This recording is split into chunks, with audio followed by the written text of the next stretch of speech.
Guys, welcome back to News Designers, where we discuss comics, movies, games, and more. And I've had the pleasure to watch Black Panther: Wakanda Forever tonight, the day before the actual premiere, which is actually tomorrow.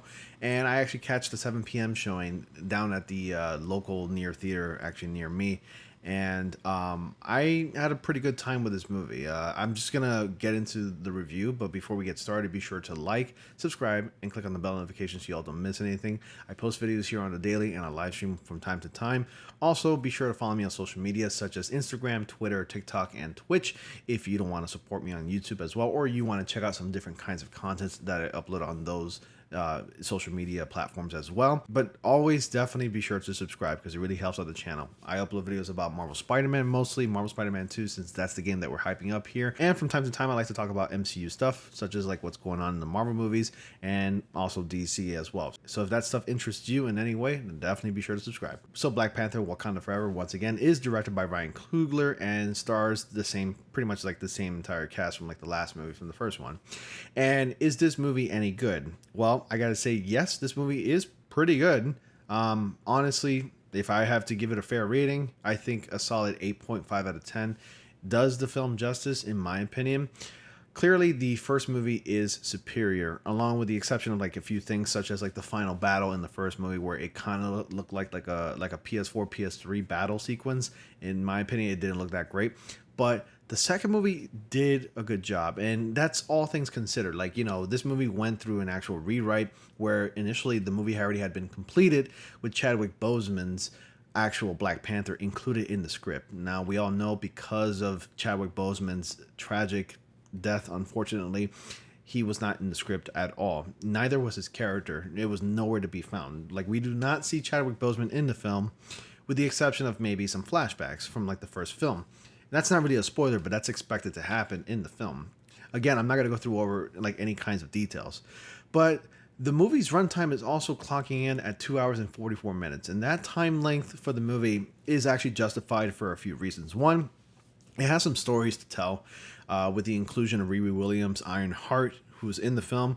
It's not a spoiler again because Ironheart, Riri Williams, is actually in the trailer for the Black Panther Wakanda Forever trailer. So if you want to watch those, you'll see what I'm talking about. But the story's runtime is justified. And you may think like 2 hours and 44 minutes, that's like already almost 3 hours there. That's way too long of a movie. Well, there are plenty of other movies that are much longer than that, but it is justified for a good reason because there are also some other new characters besides Riri Williams, Ironheart included. Now, we also get the introduction for the very first time of Namor, the Submariner, in the movie. And although he's not addressed as Namor the Submariner, he's called Namor. And some people in the film do call him Namor, like his comic book roots. But they call him Namor for some, for a certain reason, which I will not spoil here, but you'll find out. And in the context of the film, his origin and the way that they, I guess, created the story for Namor in this film does work in that context, and it does make sense, and you do understand him. And I also think that Killmonger from the very first movie is actually still the superior villain. I think he was a much better villain. It's actually one of the best villains we've had in the MCU in quite a long time. But Namor was actually a very formidable opponent. Like, he was a really good villain. He was really strong, very intimidating, really tough guy.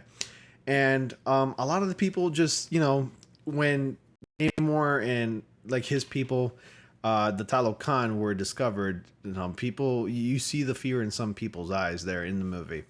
But again, like, for those of you who are comic book purists or comic book fans of Namor the Submariner from the comics, who's been around like about 80 something years now, maybe some of you might have a problem with Namor's origins in the film versus what his origins is in the movie. Because in the comics, he's Namor Mackenzie, where he had a human parent and a father from like Atlantis. And we all know Namor's from Atlantis in the comic books, but that's not the case in the movie. They completely rewrote and changed his origin. And they gave him like more of a Latin background, Aztecian, Mayan kind of type of background in the film. And I gotta say, as a Latin person, of someone who is of Latin descent, I'm not like the biggest fan of that change.